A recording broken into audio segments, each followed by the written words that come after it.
தமிழ் படித்தல் பயிற்சி. முதல்ல நம்ம பார்க்க போகிறது காவரிசை. இது என்ன ஏற்கனவே நம்ம படிச்சிட்டோம். ஆ ஆ இ ஈ உ ஊ ஏ ஏ ஐ ஓ ஓ ஔ. இதிலிருந்து நம்ம காவரிசை எப்படி எழுத கற்றுக்கலான்னு சொல்லிட்டு பார்க்கலாம். ஆ கா கா அப்படி எழுதினா போதும். அடுத்து ஆ கா, அப்போ கா பக்கத்தில் ஒரு துணை எழுத்து சேர்க்கணும். இப்போ இது என்ன எழுத்து? ஆ கா. அடுத்து ஈ, ஈனா கி, கா மேலே ஒரு வளைவு போடணும். இப்போ இது கி, ஈ கி. அடுத்து ஈ, கா மேலே ஒரு ரவுண்டு சுழியோட வளைவு போடணும். அது கி, ஈ கி. அடுத்து ஊ, ஊ கு, ஊ கு, ஊ கு, ஊ கு, ஊ கு.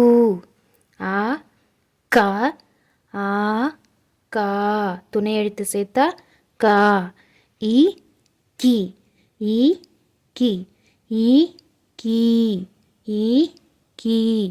உ கு, ஊ கு, ஊ கு, ஊ கு. அடுத்து ஏ, ஏக்கு கா முன்னாடி ஒரு ஒற்றை கொம்பு போடணும்.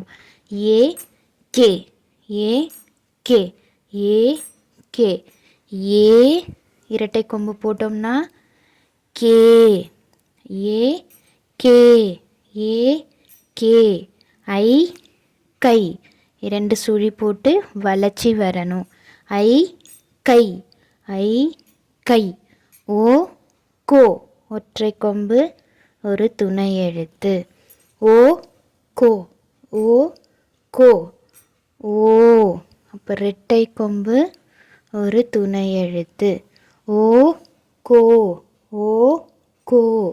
ஔ கௌ, ஒற்றை கொம்பு இந்த துணை எழுத்து.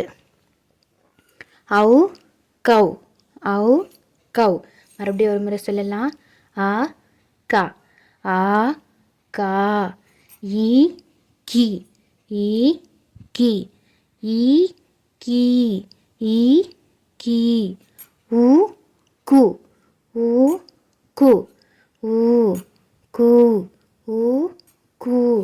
ஏ கே, ஏ கே, ஏ கே, ஏ கே. ஐ கை, ஐ கை. ஓ கோ, ஓ கோ, ஓ கோ, ஓ கோ. ஔ கௌ, ஔ கௌ. காவரிசை மட்டும் படிக்கலாமா? க கா, கி கீ, கு கூ, கே கே, கை, கொ கோ, கௌ. க கா, கி கீ, கு கூ, கே கே, கை, கொ கோ, கௌ. ஈஸியாக சொல்லணும்னா காக்கா, கீக்கி, கூக்கு, கேக்கே, கை, கோகோ, கௌ. காக்கா, கீக்கி, கூக்கு, கேக்கே, கை, கோகோ, கௌ.